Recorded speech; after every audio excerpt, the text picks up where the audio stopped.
Hoje eu vou falar um pouquinho sobre esperança. Eu creio que nada melhor do que num dia de Páscoa para a gente pensar sobre a esperança. O que é esperança? Eu creio que é uma das palavras mais bonitas. Eu acho que graça é a que eu mais gosto e depois esperança. A esperança é a expectativa de que algo bom virá. É como se você estivesse no meio de uma multidão e que algo bom estivesse acontecendo lá na frente, então você estica o pescoço o máximo para poder contemplar algo bom que está acontecendo lá à frente, mas que ainda você não está desfrutando. E eu creio que a Páscoa fala disso, fala de esperança. Principalmente no tempo que nós vivemos, cheio de conturbação, cheio de problemas, cheio de dificuldade, nada melhor do que falar sobre esperança. Páscoa, esperança para o mundo. E João 3,16 eu creio que a maioria dos irmãos sabem. Vocês conseguem falar comigo? João 3,16, decor? Porque Deus amou o mundo de tal maneira que deu seu Filho unigênito, para que todo aquele que nele crê não pereça, mas tenha a vida eterna. Eu creio que não há um versículo que traga mais esperança para o mundo do que esse.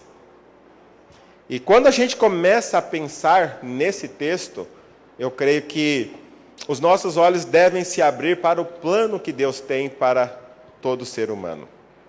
E hoje eu gostaria de pensar um pouquinho nesse versículo e sobre duas histórias, rapidamente, de um homem e de uma mulher, que a Bíblia narra, e eu creio que a minha vida e a sua vida está entre esse homem e entre essa mulher. De alguma forma, eu e você precisamos nos relacionar com Deus da mesma forma que esse homem e essa mulher precisou. Mas vamos pensar um pouquinho sobre esse verso.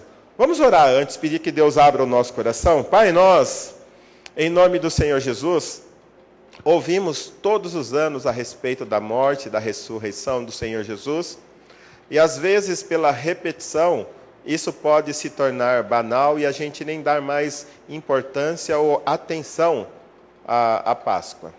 Mas eu peço que hoje, Pai, o Senhor abra o nosso coração e a nossa mente, para que a gente possa compreender a nossa necessidade do Senhor Jesus ressurreto. Em nome de Jesus, Pai. Amém. Vamos pensar um pouquinho nesse verso. Primeiro está dizendo que Deus amou o mundo. O Evangelho começa com Deus. Não começa comigo, não começa com você. O Evangelho não começa com o homem. O Evangelho começa com Deus fazendo o quê? Amando. Deus, Ele ama você exatamente do jeito que você é. A Bíblia diz e mostra claramente, não há nada que eu possa fazer ou que você possa fazer para Deus amar você mais do que Ele já te ama. Mas a Bíblia também mostra que não há nada que você possa fazer para Deus te amar menos. A Bíblia mostra que Deus, Ele é amor. E Ele não sabe ser outra coisa a não ser amor. E Ele ama a mim, Ele ama você, Ele ama, e aí diz que Ele amou o mundo. E como foi que Deus amou o mundo? João, quando ele estava escrevendo, ele não tinha uma palavra para descrever esse amor. Foi tão grandioso e acima de palavras. Nós não temos como mensurar e nós não temos como descrever o amor de Deus para conosco. De maneira que João só pôde escrever, ele amou o mundo de tal maneira. Não tem como descrever a grandiosidade do amor de Deus. Faltam palavras. Faltam palavras para descrever a forma como Deus ama você.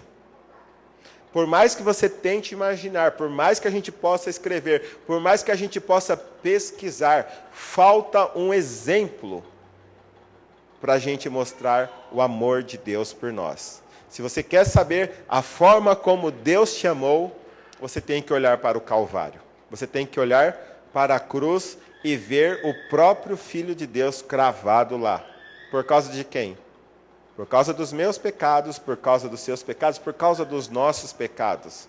E mesmo assim, Deus nos amou. E o texto continua. Ele amou que ele fez o quê? Ele deu. O cristianismo ele é superior e diferente de qualquer outra religião, principalmente por causa disso. Se você for para qualquer outra religião, os adeptos têm que fazer algo para o seu Deus para poderem ser salvos. O cristianismo é a única religião do mundo que o próprio Deus é quem fez algo pelos seus adeptos. Se você pode analisar, se você vai para o Islã, eles precisam fazer algo, e vocês acabaram de presenciar esses dias algumas tragédias de pessoas que acreditam que matando outras em nome de Alá estão sendo abençoadas. Nós temos um Deus que deu a própria vida, e alguns creem que um Deus que manda tirar a vida de pessoas inocentes. E se você começar a pesquisar, pesquise o budismo, pesquise o espiritismo, pesquise qualquer outra religião, depende daquilo que o homem faz. Mas Jesus foi o presente que Deus nos deu, graciosamente, para que eu e você pudéssemos o quê? O texto parou. O texto continua aí. Porque Deus amou o mundo de tal maneira que deu. Ele deu quem? O seu Filho unigênito. O que seria unigênito? Seria único. Não tem nenhum outro igual, nem semelhante, nem que se aproxime. Por isso que Jesus ele é singular. Por isso que não poderia ser outro homem ou qualquer outra pessoa. Porque não poderia ser eu morrendo no lugar de você e você no meu lugar. Única e exclusivamente porque Jesus, ele não é um simples homem, mas ele é o Deus encarnado. O Deus que se fez homem, e homem perfeito, sem pecado, sem mancha, sem problema algum. A vida dele foi um exemplo para todos. E ele foi tanto a oferta perfeita quanto o ofertante perfeito. E por que ele se entregou por nós? Aí o texto diz, para que todo aquele que nele crê. Ou seja, nós vivemos num país, entre aspas, cristianizado. Se a gente sair na rua, todos dizem que creem em Jesus. Todos. Mas a Bíblia também diz que o diabo também crê em Deus. Então, o diabo vai ser salvo? Não, porque qual é a diferença entre a crença do diabo e a crença que Deus espera de mim e de você, e esse crer que ele está dizendo aqui? Qual é a diferença? A diferença é que você pode crer, acreditar que ele existe, mas Deus não quer apenas que você acredite que ele exista. Ele quer que você também creia no sentido de confiar. Ou seja, entregar a sua vida para que Ele cuide, para que Ele salve você. A maioria das pessoas estão lutando para se salvar e nunca serão salvas. Por quê? Porque a salvação não começa com o homem, começa com Deus. Ele quer salvar você. Se a salvação pudesse ser alcançada por algo que eu pudesse fazer, ou por algo que você pudesse fazer, para que Deus iria sacrificar o seu filho ali na cruz de uma maneira tão cruel? Se Jesus teve que ir para a cruz, é porque não tem outro caminho. Se tivesse outra forma de Jesus salvar o homem dos seus pecados, sem que fosse através do sacrifício de Jesus, Deus é um Deus amoroso, com certeza Ele faria isso. Mas se Ele enviou Jesus para se fazer homem, ser humilhado e morto na cruz, é porque não havia outra forma de Ele perdoar os nossos pecados e continuar sendo justo. Porque a justiça de Deus impediria que um homem pecador como eu ou como você adentrasse o céu. Porque o pecado, a Bíblia fala, o salário do pecado é a morte. Alguém deveria morrer. E Jesus, ele teve pecado? Não. Logo, ele morreu sem pecado. Morrendo sem pecado, ele tem um crédito. E é isso que ele faz. Ele distribui a vida dele para todos aqueles que creem em Jesus. Logo, o que é que você precisa para ser salvo? Única e exclusivamente crer no sacrifício que Jesus fez ali na cruz do Calvário. Você precisa fazer boas obras para ser salvo? Não. Você precisa vir para a igreja para ser salvo? Não. Você precisa dar dízimo para ser salvo? Não. Você precisa ser batizado para ser salvo? Não. Mas quando você é salvo, aí você vai entender que tudo isso você faz não porque você quer alcançar algo de Deus, mas você faz por aquilo que Ele já fez por você lá na cruz do Calvário. Então você vem para a igreja, então você é batizado, então você faz boas obras, então você dá o dízimo, então você louva, você canta, você entrega a sua vida para Ele, não porque você quer algo, mas porque Ele já te deu aquilo que de mais precioso Ele tinha, que foi o próprio Filho Jesus Cristo. E o texto, ele continua. Porque Deus amou o mundo de tal maneira que deu seu Filho unigênito, para que todo aquele que nele crê não o quê? Não pereça. O que é perecer? Infelizmente, perecer é padecer por toda a eternidade no inferno. E todos aqueles que nasceram nessa terra e viveram sem crer em Jesus, infelizmente, perecerão por toda a eternidade. Aí você fala, mas que Deus cruel. Não, Ele não é cruel. Ele deu o próprio Filho, para quê? Para que, se você crer nele, você não pereça, mas o quê? Tenha a vida eterna. Olha que Deus amoroso. Eu creio que você já deve ter tentado ser bonzinho por um dia. Já tentou, não tentou? Você conseguiu quantas horas desse dia ser bonzinho? Sem se irar, sem gritar, sem pensar mal, sem fazer uma fofoquinha. Quantas horas você conseguiu do dia? Todos nós somos incapazes de agradar a Deus de tal maneira para merecer a salvação. E Deus sabe disso. E pelo fato dele saber disso, Ele mesmo providenciou a nossa salvação. E Ele nos dá graciosamente em Jesus. Porque Ele sabe que eu e você não conseguimos passar 10 minutos sem pecar. Ele sabe a nossa natureza. Ele nos criou e sabe que somos pó. E pelo fato de sermos pó e Ele nos amar tanto, Ele providenciou a salvação por meio de Jesus. Ele providenciou a salvação por meio de Jesus. Portanto, Ele deu o seu Filho, para que se você crer, você não vá para o inferno, mas você possa ter a vida eterna, ou seja, aquela bem-aventurança ao extremo, por toda a eternidade lá no céu com Ele. Isso sim é amor. Dar o próprio Filho para salvar pessoas como eu, salvar pessoas como você. E você se conhece. Se eu fosse Deus, eu não me salvaria. E eu creio que se você fosse Deus, você não se salvaria também. Mas graças que Ele não é nós, e Ele não pensa como nós, e Ele não nos trata segundo os nossos merecimentos. Porque se Ele nos tratasse segundo os nossos merecimentos, nós estávamos todos perdidos. Isso é amor. Isso é amor. Poder tratar bem quem lhe faz mal. Poder abençoar quem lhe prejudica. Poder fazer algo que abençoa quem tanto lhe desagrada e tanto lhe despreza. Isso é o verdadeiro amor. O amor faz não porque a pessoa merece, mas porque ela entende que a pessoa precisa. Isso é o amor. Fazer o que o outro precisa, não o que o outro merece. Infelizmente, eu e você somos assim.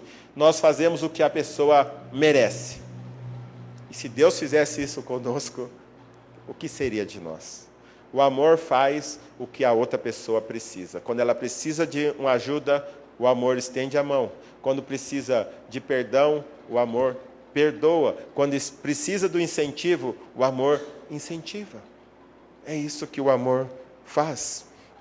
Agora, pensando em todo aquele. Quem seria esse todo aquele? Sabe por quê? Porque às vezes a gente ouve essa mensagem e a gente não consegue se achar nela. A gente talvez se acha uma pessoa boa e pensa que quem realmente precisa desse Jesus maravilhoso são aquelas pessoas que estão ali nas drogas, na prostituição, na corrupção. Mas nós que estamos domingo após domingo na igreja, nós somos pessoas boas, nós fazemos boas obras, nós não precisamos desse Jesus maravilhoso. Mas quando a gente olha para o Evangelho de João, nós vamos ver dois extremos, e que não tem como nós fugirmos desses dois extremos. A gente olha ali para João capítulo 3, e a gente vê um homem. João capítulo 3 fala de quem? Que homem que vai ter com Jesus? Nicodemos. A Bíblia fala de um homem chamado Nicodemos. Era um homem respeitadíssimo. Se você ler o capítulo 3 de João, você vai ver que ele era um religioso, ele era um fariseu, ele era alguém que conhecia muito as Escrituras, que tinha todos aqueles rituais, ele fazia tudo o que a religião pedia. Ele era muito admirado na sua nação. Ele era um homem respeitadíssimo, tanto que ao invés de ele ir abertamente para ter com Jesus, ele foi quando? Ele foi de noite, para as pessoas não verem que ele estava indo procurar Jesus. Porque as pessoas iam falar assim, Nicodemos, você é um cara tão inteligente, você é tão rico, tão culto, você vai atrás daquele pé rapado que nasceu numa manjedoura, Nicodemos. Então, para evitar isso, ele foi escondidinho de noite ter com Jesus. E ele também, Jesus fala que ele era o quê? Que ele era o mestre. Você é mestre em Israel. Ele conhecia tudo a respeito da Bíblia. Mas apesar de ser um homem religioso, apesar de ser admirado, moralmente não tinha nada que se falar a respeito dele. E em termos de religião, ele era uma pessoa extremamente zelosa. Mas faltava algo. Ele foi para Jesus, ele queria saber a respeito da vida eterna. E ele perguntou para Jesus, eu sei que você é mestre, que ensinas a verdade, e que ninguém pode fazer as coisas que você está fazendo se Deus não estiver com ele. Então ele tinha observado os milagres que Jesus fazia. E aqueles milagres chamaram a atenção. E talvez os milagres, as coisas que Jesus faz também chamam a minha e a sua atenção. E nós ficamos deslumbrados com aquilo que Jesus faz. Mas mesmo quando nós somos bons religiosos, temos uma boa reputação, nós estamos em dia com as nossas obrigações com a igreja, ainda assim, Jesus chegou para esse homem e disse, falta algo. O que faltava para Nicodemos? Necessitava nascer de novo. O que é nascer de novo? E Jesus falava, é necessário que nasça da água e do Espírito. Alguns comentaristas dizem que nascer da água todos nós nascemos porque nós saímos da barriga das nossas mães e estávamos na água. Então nascemos a primeira vez. Mas o nascer de novo não é humanamente. Entenda, um homem tão sábio, tão culto como Nicodemos perguntou, como é isso? Eu vou ter que entrar de novo na barriga da minha mãe? Isso não é possível. E Jesus fala, se eu falo de coisas terrenas, você não entende? Quem dirá se eu falar das coisas espirituais? Ele disse, se você entrar na barriga da sua mãe e nascer de novo, você vai continuar sendo carne.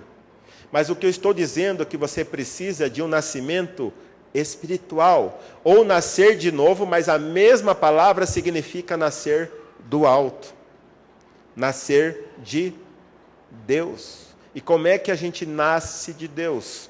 Essa história está um pouquinho antes de João 3,16. João 3,16 diz que importa que o homem creia no Filho de Deus, no unigênito Filho de Deus. Então, quando alguém ouve o Evangelho e crê nessa mensagem que precisa de Jesus, a Bíblia diz que o Espírito de Deus dá vida ao nosso espírito que está morto.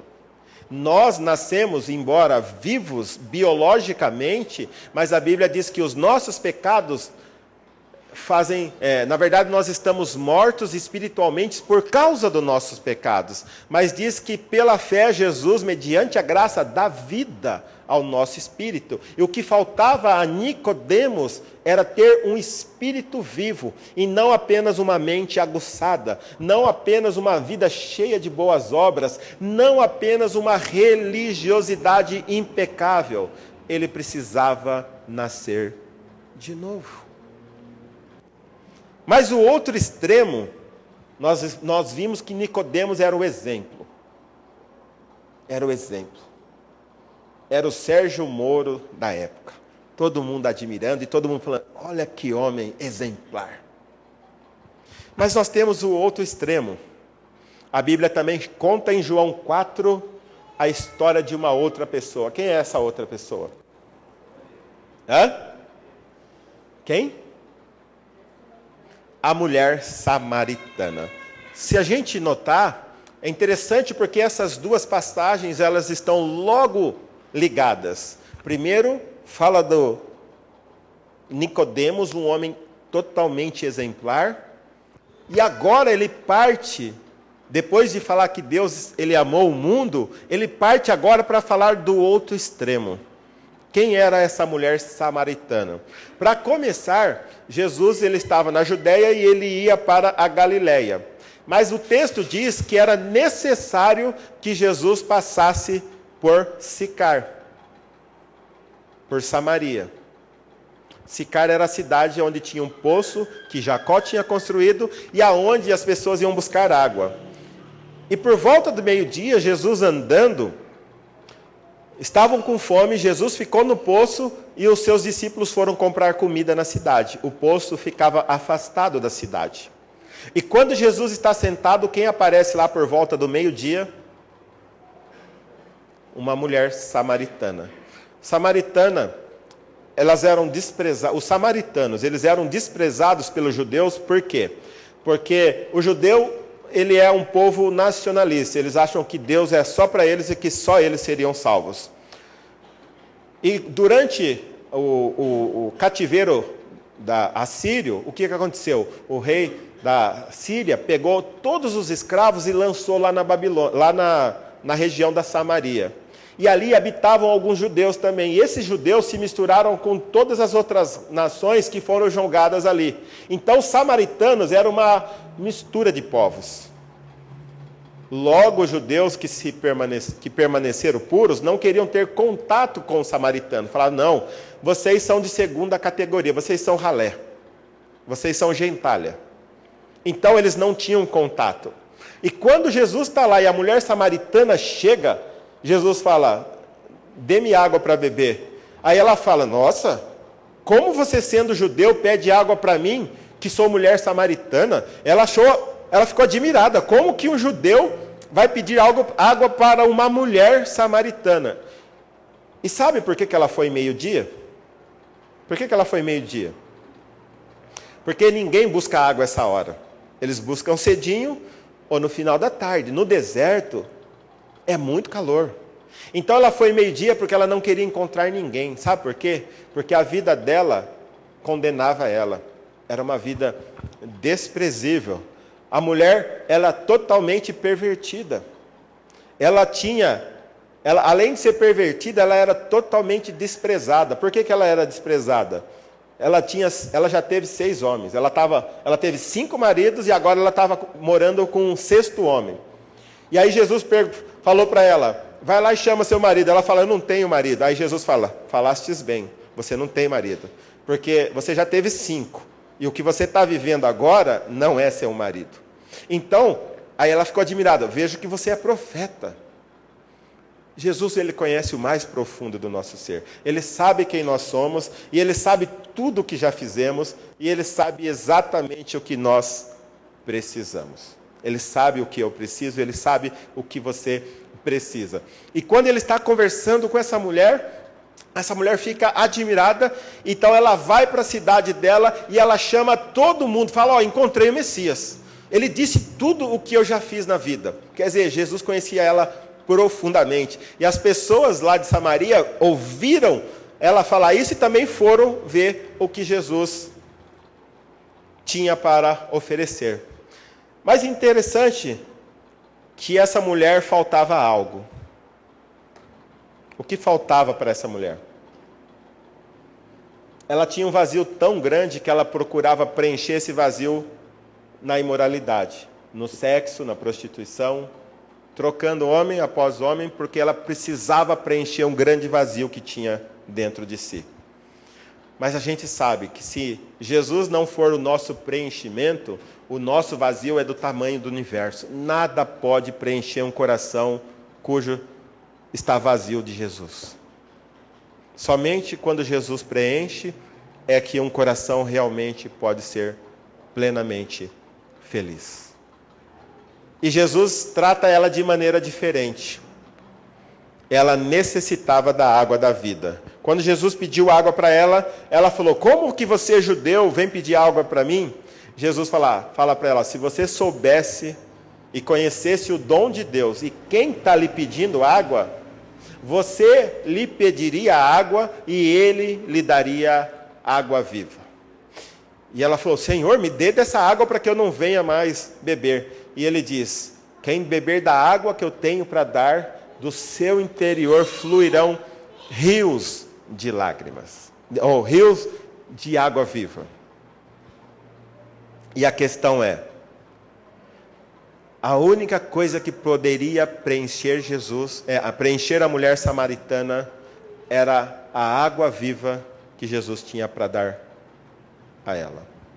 Que era, na verdade, o próprio Espírito Santo que preencheria a vida dela e supriria todos os anseios mais profundos do seu coração.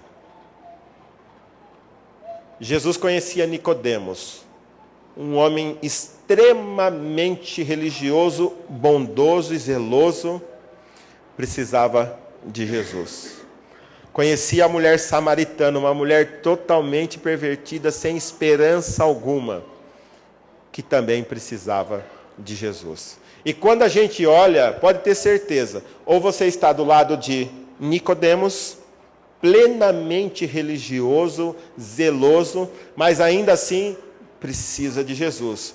Ou você está do lado da mulher samaritana, com uma vida totalmente desregrada, precisando do mesmo Jesus. E eu e você estamos entre esses dois. Não tem outro. Ou você está de um lado, ou você corre todo esse caminho. É o mundo. Ou você está aqui, ou você está aqui. Você pode estar em qualquer lugar.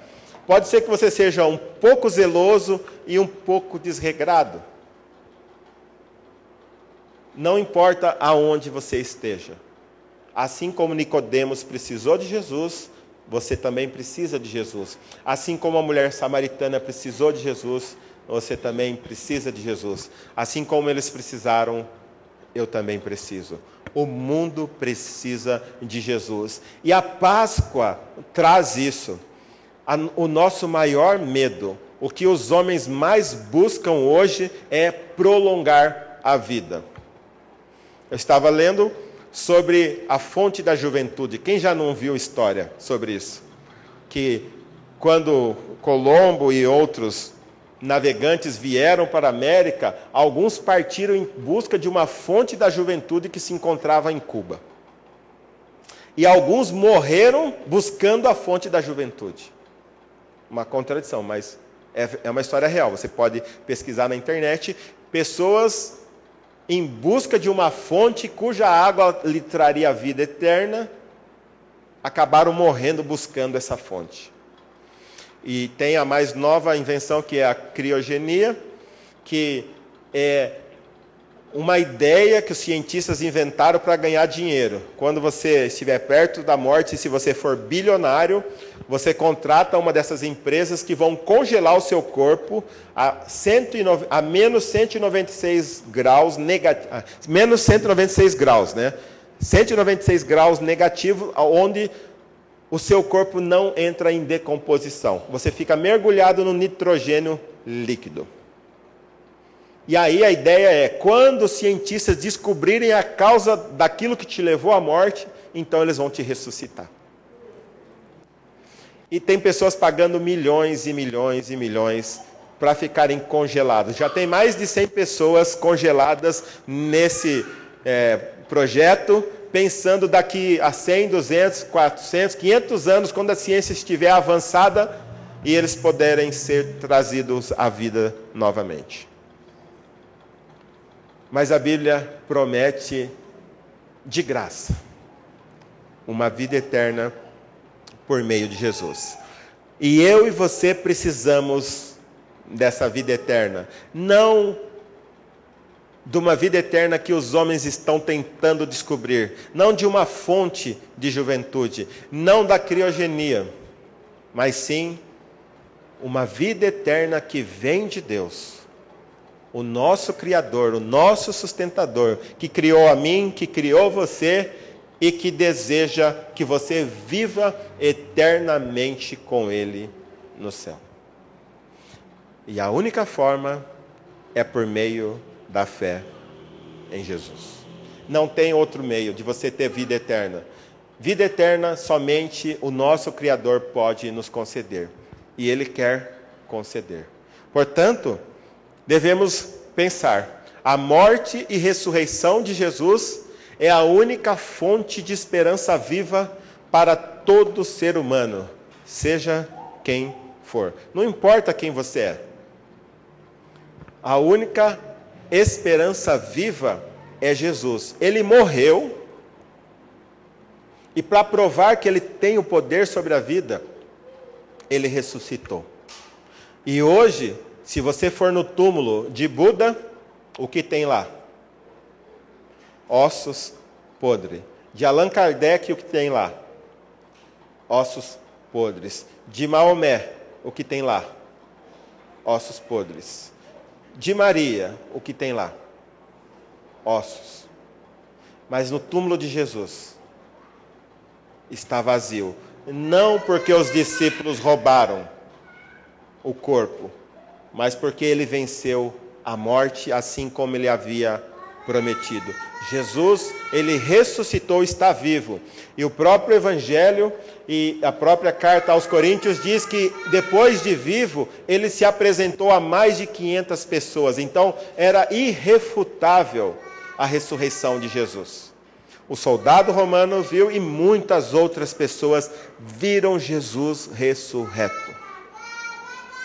Então, é impossível você negar algo que tantas pessoas viram.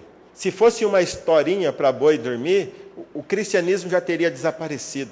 Porque começou com 12 pescadores, homens iletrados, e chegou aqui 2000 anos depois, nós estamos falando dessa história. Se fosse uma historinha inventada, ela já teria se perdido no tempo. Então, Jesus é a única fonte de esperança viva para o ser humano. Segundo, a superioridade do cristianismo sobre as demais religiões encontra-se no fato de que no cristianismo, Deus, ao invés de pedir algo em troca da salvação de seus adeptos, Ele mesmo ofertou o seu próprio Filho em favor daqueles a quem salvaria. Se você não tem certeza se o cristianismo é bom ou não, olhe para a proposta das demais religiões. Todas elas pedem a você algo que você é incapaz de fazer. Deus, sabendo que você seria incapaz de fazer, para não perder tempo, Ele mesmo fez por você. Ele deu o próprio Filho. Pode ver, olhe na mitologia grega, olha em todas as outras histórias a respeito. Os deuses são todos cruéis e que pedem a própria vida dos seus servos. O único Deus que se deu, que se doou, que amou, é Jeová. É o Deus, Criador dos céus e da terra, que criou você, criou a mim, conhece a nossa natureza, a nossa incapacidade de salvar a si mesmo, e por isso entregou o próprio Filho para morrer por nós. E por fim, crer em Jesus como seu único e suficiente Salvador é o caminho para a vida eterna. Às vezes você pode dizer, eu creio em Jesus, mas eu preciso fazer isso, aquilo. Então você, na verdade, não crê que Jesus morreu por você.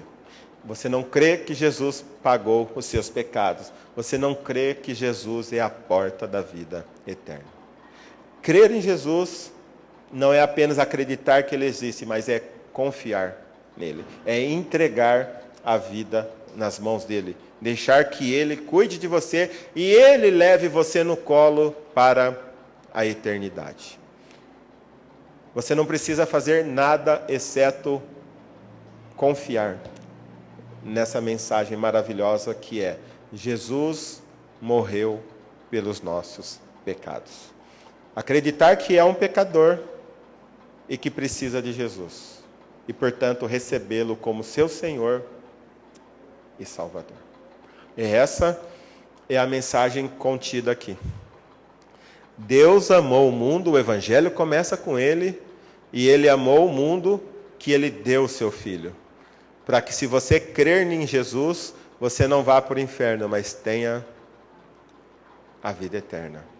E você está aqui hoje, talvez você gostaria de sair daqui diferente da forma como você entrou. Talvez você entrou aqui, mas você ainda não tenha a certeza da sua salvação. Talvez você pense, se Deus te recolher hoje, para onde você iria? Mas hoje você gostaria de sair daqui com plena convicção de que a sua vida pertence a esse Jesus maravilhoso, de que a sua vida está segura nas mãos desse Salvador bendito. E hoje você entendeu que, ao invés de lutar para se salvar, você precisa se render àquele que já fez tudo que era necessário para a sua salvação. E hoje você gostaria de entregar a sua vida a esse Jesus maravilhoso. Vamos fechar os nossos olhos, vamos orar. E eu gostaria de orar por você. Quem sabe essa noite você gostaria de entregar a sua vida a Jesus. Quem sabe essa noite você entendeu. Você pode ser tão bom quanto Nicodemos. Ou você pode ser tão mal quanto a mulher samaritana era. Não importa. Jesus quer salvar você do jeito que você é. Da forma como você é. Com os pecados que você tem, com as boas obras que você tem. Jesus quer salvar você. E quem sabe hoje você entendeu que precisa desse Jesus maravilhoso. E se você entendeu, eu gostaria de orar por você. Tem alguém aqui esta noite que gostaria de entregar a vida a Jesus? Tem alguém aqui essa noite que gostaria de entregar a vida a Jesus? Armando, gostaria de entregar sua vida a Jesus? É o melhor que você pode fazer. Ninguém é melhor do que Jesus. Que Deus te abençoe, Armando. Há mais alguém aqui esta noite que gostaria de orar? De entregar sua vida a Jesus?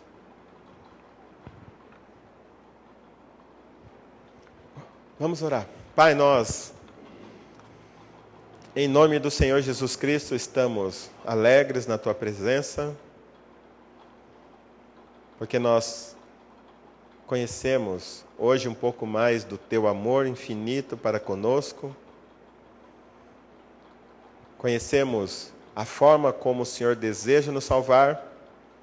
Conhecemos a forma como o Senhor sabe profundamente quem nós somos, assim como o Senhor conhecia a mulher samaritana. E o Senhor é profundo conhecedor das nossas necessidades. E o Senhor sabe que a nossa maior necessidade não é física, não é emocional, não é financeira, não é sentimental. A nossa maior necessidade é espiritual. E nós te agradecemos porque nesta noite o Senhor nos desafiou a entregarmos a nossa vida aos cuidados do Senhor Jesus. Eu te agradeço porque o Senhor tocou o coração do Armando e essa noite ele entregou a sua vida a Jesus. E eu peço, Pai, que o Senhor abra o coração dele, abra o entendimento dele, para que ele conheça cada vez mais a Ti e que ele possa desfrutar da companhia doce do Senhor Jesus. Transforme a vida dele, Pai, e ajude ele a crescer no conhecimento da Tua vontade. Te agradeço pelas crianças que aqui estiveram essa noite cantando e louvando o Teu nome. Te agradeço por cada pessoa que chegou aqui esta noite. Eu peço que o Senhor mantenha essa Tua palavra em nossos corações. Que João 3,16 possa falar profundamente a cada um de nós. E se alguém ainda que gostaria de entregar a vida a Ti, que antes de dormir essa noite, essa pessoa possa se render a Ti. Pai, muito obrigado, porque apesar de nós, das nossas falhas, dos nossos pecados, o Senhor ainda nos ama. Muito obrigado pelo presente que o Senhor nos deu em Jesus Cristo. E eu peço, Pai, que a Tua graça maravilhosa revista aos nossos corações e que nós possamos sair daqui hoje louvando o Teu santo e bendito nome, reconhecendo que só o Senhor é Deus e digno do nosso louvor. Em nome de Jesus, Pai. Amém.